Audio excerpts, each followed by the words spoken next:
co-powered by Techno.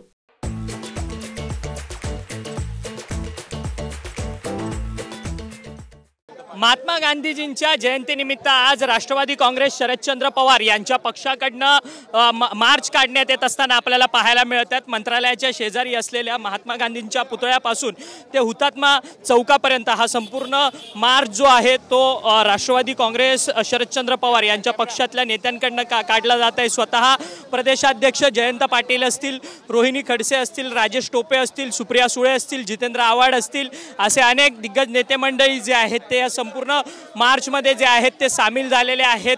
खरं तर अहिंसेचा मार्ग ज्या महात्मा गांधींनी ज्या संपूर्ण भारताला नव्हे तर जगाला दिलेला आहे,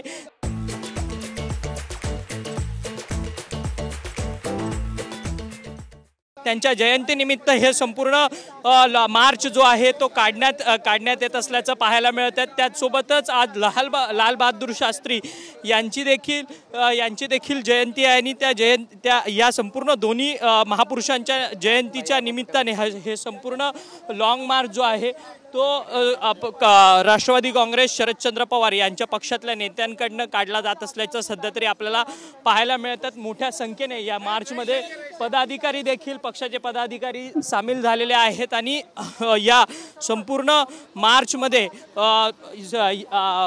अहिंसेचा मार्ग घेऊन हे सगळेच नेते मंडळी जे आहेत ते जाताना आपल्याला पाहायला मिळत आहेत आणि मोठ्या संख्येने संपूर्ण पक्षाचे पदाधिकारी जे आहेत ते आता सामील झालेले आहेत।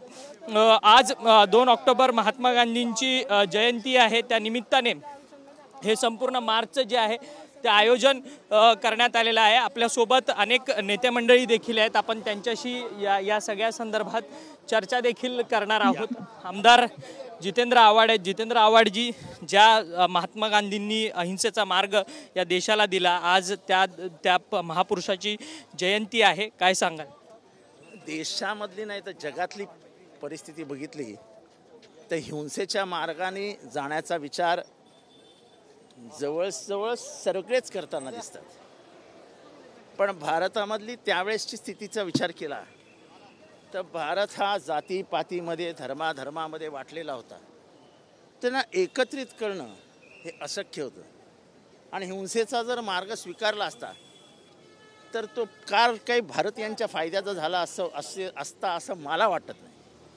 आणि म्हणून त्यांनी एक पॉलिटिकल थिअरी पुढे केली, that was called the battle of non violence.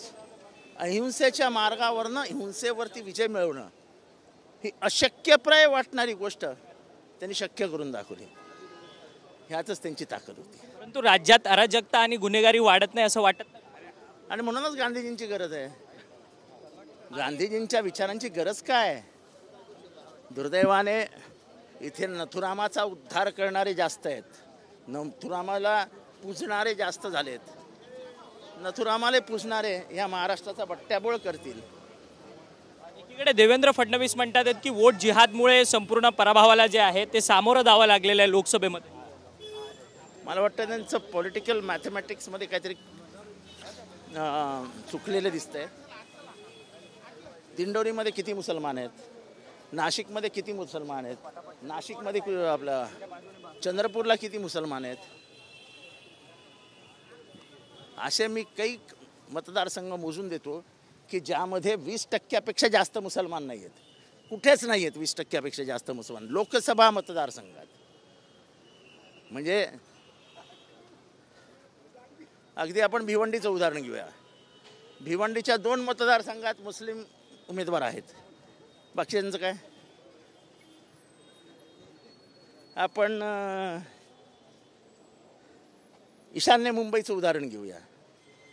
ईशान्य मुंबईमध्ये भांडूपमध्ये BJP मागे पडली, विक्रोळीला मागे पडली, घाटकोपरला मागे पडली, मग ते काय तिथे कोण आहे? मुसलमान आहेत। ह्या देशामधल्या शांतताप्रिय आणि धर्मांधतेच्या विरुद्ध असलेले हिंदू जे गांधींच्या विजयाची पूजा करतात त्यांनी तुमच्या विरोधात मतदान केलं। कालसुद्धा मोदी साहेब म्हणाले की तुम्ही BJPचा आपला राष्ट्रवादी काँग्रेसचा एक कार्यकर्ता फोडा। ही तोडाफोडाची राजनीती काय आहे? असं राजकारण होतं काय? तुमच्या विचारांशी आमचं जमत नाही, त्यामुळे आम्ही तुमच्याबरोबर नाही. आपण विमानामध्ये हवाई सुंदरी पाहिलेल्या आहेत, परंतु आता ST मध्ये देखील आता सुंदरी येणार आहेत. ज्या काही प्रवासी आहेत त्यांना मदत करण्यासाठी त्या सुंदरींची नेमणूक करण्यात येईल, असं निर्णय जो आहे तो महाराष्ट्र सरकारकडनं घेण्यात आलेला आहे. स्टेट ट्रान्सपोर्ट इतिहासात अजरामर असा ST धड चाकावर चालूच शकत नाहीत. ते पाटे खराब झालेत. त्या बिचाऱ्या आमच्या भगिनी उभ्या कशा राहणार हा प्रश्न माझ्या मनात आहे. यांना नोबेल पारितोषिक दिलं पाहिजे फॉर न्यू इन्व्हेन्शन. नाही, परंतु ज्या शिवनेरी AC बसेस आहेत STच्या, त्या बसेसमध्ये त्या महिला सुंदरींची नेमणूक केली जाते. बसेस आहेत ना तुमच्याकडे. बसेस किती आहेत ते तर तपासा आधी ताफ्यामध्ये. त्यांचे पगार वेळेवर द्या. कोलमडलेल्या STला काहीतरी मुलामावाला जाऊ नका हो. रस्ते तुमचे कसे आहेत ते बघा. हवाई सुंदरी म्हणजे ते विमान हवेत असतं. त्या विमानात 24 तास AC असतात. मोठं असतं त्यांची गॅली म्हणजे चालण्याचा रस्ता, आणि त्याच्यातनं हवाई सुंदरी व्यवस्थित चालत असतात. इथे कसे चालणार 2 सीटांच्या मधनं? आणि आपले तर खचाखच भरलेले असतात ST बसेस. आपण पाहिलं की जितेंद्र आव्हाड होते जे मार्चमध्ये सामील आहेत. आमदार रोहित पवार देखील आहेत, ते देखील या संपूर्ण मार्चमध्ये सामील झालेले आहेत आणि या सगळ्या संदर्भात आंदोलनामध्ये सहभागी झालेला असल्याचं पाहायला मिळतं आहे. आज 2 ऑक्टोबर आहे, महात्मा गांधींची जयंती आहे. अहिंसेचा मार्ग ज्या महात्मा गांधींनी दाखवलेला आहे त्या महात्मा गांधींच्या पुतळ्याला अभिवादन करून राष्ट्रवादी काँग्रेस शरदचंद्र पवार यांच्या पक्षाची ही संपूर्ण शांतता रॅली जी आहे त्या रॅलीला मार्चला सुरुवात झालेली आहे. महात्मा गांधींच्या पुतळ्यापासून या रॅलीला सुरुवात झाली आहे आणि ही रॅली जी आहे ती हुतात्मा स्मारकापर्यंत येऊन पोहोचणार आहे. आणि त्या संपूर्ण रॅलीमध्ये राष्ट्रवादी काँग्रेस शरदचंद्र पवार पक्षाचे रोहित पवार असतील, जितेंद्र आव्हाड असतील, सुप्रिया सुळे असतील, जयंत पाटील असतील जे स्वतः प्रदेशाध्यक्ष आहेत, हे सर्वच नेते मंडळी जे आहेत ते सामील झालेले आहेत. आपल्यासोबत आता रोहित पवार बोलण्याकरता आहेत. रोहित दादा, रॅलीचा मुख्य उद्देश काय? कारण की ज्या महापुरुषाने आपल्याला अहिंसेचा मार्ग दाखवला त्या महापुरुषाच्या जयंती आहे. बघा, आज जर महाराष्ट्रामध्ये आपण जर बघितलं तर हिंसा मोठ्या प्रमाणात वाढत चाललेली आहे. महिलांच्या प्रती असेल, सामान्य लोकांच्या प्रती असेल. तसंच काल परवाच अमित शाह साहेब जेव्हा महाराष्ट्रामध्ये आले होते त्यांनी जाहीर सांगितलं की जर जमत नसेल, आपल्याला जिंकता येत नसेल तर तुम्ही कार्यकर्ते फोडा, पदाधिकारी फोडा, काही करा, पण सत्तेत तुम्ही. आणि 2-3 दिवसापूर्वी त्यांनी सांगितलं, अरे हे जे आंदोलनं चालू आहेत महाराष्ट्रामध्ये ते आंदोलन बघता तर आम्ही गुजरातमध्ये आंदोलनाला पायाखाली तुडवतो, तसंच महाराष्ट्रामध्ये तुम्ही तुडवा. आंदोलन कुठलं चाललं आहे? OBCचं चाललं आहे, मराठा समाजाचं चाललं आहे, आदिवासी चाललं आहे, त्यानंतर धनगर समाजाचं चाललं आहे. म्हणजे तुम्ही गुजरात स्टाईलमध्ये महाराष्ट्रामध्ये आंदोलन पायाखाली तोडवणार. मग ही जी स्टाईल आहे, मारामारी, दबादाबी, तोडवातोडवी, हे सगळं कुठेतरी थांबलं पाहिजे. यासाठी सुप्रियाताईंनी पुढाकार घेऊन ही यात्रा सुरू केलेली आहे. आणि तसंच नोकरी, हे सगळे जे प्रमुख विषय आहेत, शेती मालाला हमीभाव वगैरे, ह्या विषयाला घेऊन ही यात्रा काढलेली आहे. खरं तर आपण पाहिलं की रोहित पवार असतील, आमदार जितेंद्र आव्हाड असतील, जयंत पाटील असतील, हे सर्वच नेते मंडळी जे आहेत ते आता डॉक्टर बाबासाहेब आंबेडकर यांच्या पुतळ्याला अभिवादन करण्याकरता या ठिकाणी पोहोचलेले आहेत.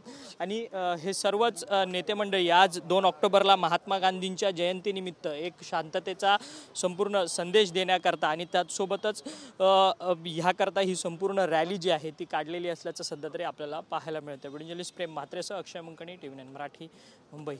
को पावर्ड बाय टेक्नो.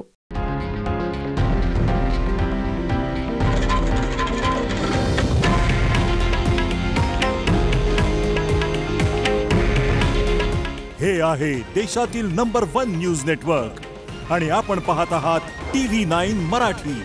काळजी तुमची, हित महाराष्ट्राचं.